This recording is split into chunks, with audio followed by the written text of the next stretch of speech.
Alright, magandang umaga na ho sa lahat natin ng mga viewers Luzon, Visayas at Mindanao all over the world. Welcome naman sa ating panibagong video, panibagong reaction, mga ka-action, mga kakamping.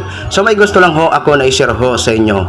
Isang DDS na talagang grabe ang kanyang pangarap. At hindi ko alam kung tulog yata ito siya na nagbablog. O eto ho, panoorin po muna natin ito.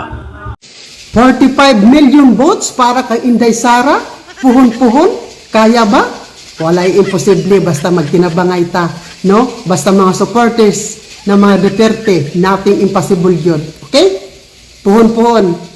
Alam mo ate, ngayon pa lang, tanggapin mo na hindi mo yan matutupad kahit sa panaginip. Saan ka kukuha ng 45 million votes? Baka 45 million na muta, pwede. Ay grabe talaga kung mangarap itong ating mga kababayan na mga DDS. Ang taas-taas talaga nilang mangarap. Diyos ko po, hindi mo ba nakikita nung nanawagan kayo ng BBM resign? May nangyari ba? Kakaunti nga lang ang sumasama sa BBM resign na panawagan nyo. Tapos nangangarap kayo ng 45 million votes para kay Inday nyo? Sus Marios. Tapos, ano pa? Isipin mo, itong signature campaign na Tay Kami Naman. Ayan, ilang buwan na yan. Hanggang ngayon hindi pa nakukuha ang gusto nila na target na signature. Tapos nangangarap ka ng 45 million votes. Diyos ko naman ate. Uy, bawas-bawasan mo naman yung pangarap mo na yan. Baka masaktan ka lang. Diyos ko po. O eto mga kaksyon, may isa pa siyang video. Ito panoorin pa natin.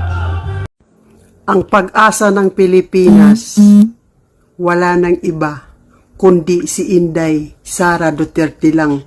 Karong umaabot nga eleksyon sa 2028. Ang katurapong nintuo siya ha. Ang katong nintuo, ligwak na mo.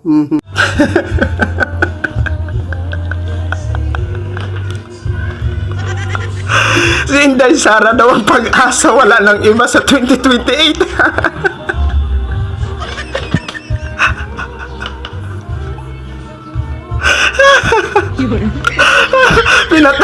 Pinatawa mo naman kami ng bunga-bunga.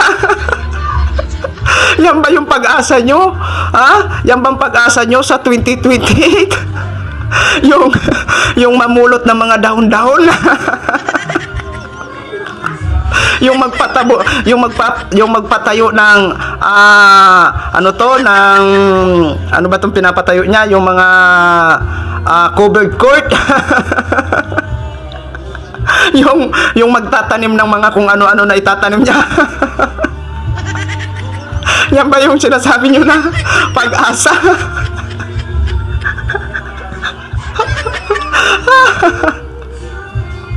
Ilang piraso ba kayo na naniniwala kay Inday Sara? para makasure na kayo na siya ang pag-asa sa 2020. Wala, stick naman tong ating mga kababayan. Diyos ko po. Kailan pa kaya mauntog kayo sa gumising kayo sa inyong mga pangarap na hindi naman yan mangyayari.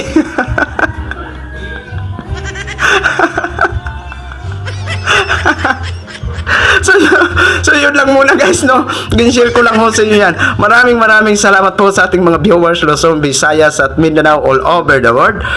Ako po ang inyong lingkod, si Action Man. Have a good day, everyone!